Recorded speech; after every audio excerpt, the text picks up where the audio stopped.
നിരോധിക്കപ്പെട്ട ഭീകര സംഘടനകളുമായി ബന്ധമുള്ള 2 പേരെ വൈറ്റ് ഹൗസ് ഉപദേശക സമിതിയിലേക്ക് ഡൊണാൾഡ് ട്രംപിൻ്റെ ഭരണകൂടം നിയമനം നടത്തിയിരിക്കുന്നു.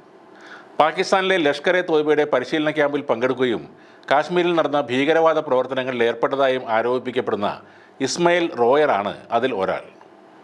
സൈദുന കോളേജിൻ്റെ സഹസ്ഥാപകൻ ഷെയ്ഖ് ഹംസ യൂസഫാണ് രണ്ടാമത്തെ ആൾ. ഇവരെയാണ് അമേരിക്കയിൽ നിന്നുള്ള വൈറ്റ് ഹൗസ് ഉപദേശക സമിതിയിലേക്ക് നിയമിച്ചിട്ടുള്ളത്. സഖ്യകക്ഷി നേതാവായ ലോറ ലൂമറാണ് ഇക്കാര്യം വെളിപ്പെടുത്തിയത്. അമേരിക്കൻ പൗരന്മാരെ ലക്ഷ്യമിട്ടുള്ള ഭീകരവാദ പ്രവർത്തനങ്ങൾ നടത്തിയതിന് റോയറിനെ 2004 അമേരിക്കൻ കോടതി കുറ്റക്കാരനാണെന്ന് കണ്ടെത്തുകയും 20 വർഷത്തെ തടവിന് ശിക്ഷിക്കുകയും ചെയ്തിരുന്നു. FBI അന്വേഷണത്തിൽ അൽ-ഖ്വയ്ദക്കും ലഷ്കറിനും ഇസ്മായിൽ റോയർ സഹായം നൽകിയതായും കണ്ടെത്തിയിരുന്നു. തുടർന്ന് ഇതുമായി ബന്ധപ്പെട്ട കുറ്റങ്ങൾ ചുമത്തുകയും ചെയ്തിരുന്നു. 20 വർഷത്തെ തടവ് ശിക്ഷ ലഭിച്ചെങ്കിലും 13 വർഷം മാത്രമാണ് റോയർ തടവ് അനുഭവിച്ചതെന്നാണ് കക്ഷി നേതാവായ ലോറ ലൂമർ പറയുന്നത്.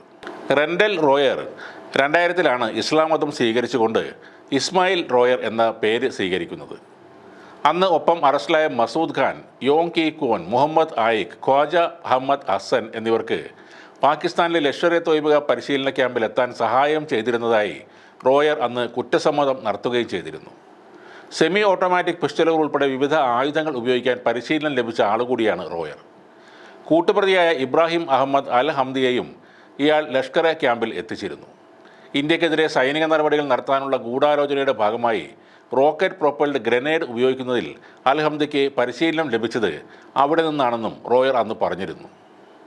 അതേസമയം സൈദുന കോളേജ് സഹസ്ഥാപകനായ ഷെയ്ഖ് ഹംസ യൂസഫിനെ ഇസ്ലാമിക ജിഹാദികളുമായും നിരോധിത ഭീകര സംഘടനകളുമായും ബന്ധമുണ്ടെന്നാണ് ആരോപണം. റോയർ നിലവിൽ റിലീജിയസ് ഫ്രീഡം ഇൻസ്റ്റിറ്റ്യൂട്ടിൽ Islam and religious freedom action team ഡയറക്ടറാണെന്നാണ് വൈറ്റ് ഹൗസ് അവരുടെ പ്രസ്താവനയിൽ പറയുന്നത്. ഇസ്ലാം മതം സ്വീകരിച്ചതിന് ശേഷം റോയർ ഇസ്ലാമിക പണ്ഡിതന്മാരിൽ നിന്ന് മതശാസ്ത്രങ്ങൾ പഠിക്കുകയും 10 വർഷത്തിൽ കൂടുതലായി ഇസ്ലാമിക NGOകളിൽ പ്രവർത്തിക്കുകയുമാണ്. വിശ്വാസികൾക്കിടയിൽ സമാധാനം പ്രോത്സാഹിപ്പിക്കുന്നതിന് വേണ്ടിയും റോയർ പ്രവർത്തിച്ചിട്ടുണ്ട്. നിരവധി പ്രസിദ്ധീകരണങ്ങളിൽ റോയറിൻ്റെ എഴുത്തുകൾ വന്നിട്ടുണ്ടെന്നും വൈറ്റ് ഹൗസ് അവരുടെ പ്രസ്താവനയിൽ പറയുന്നുണ്ട്.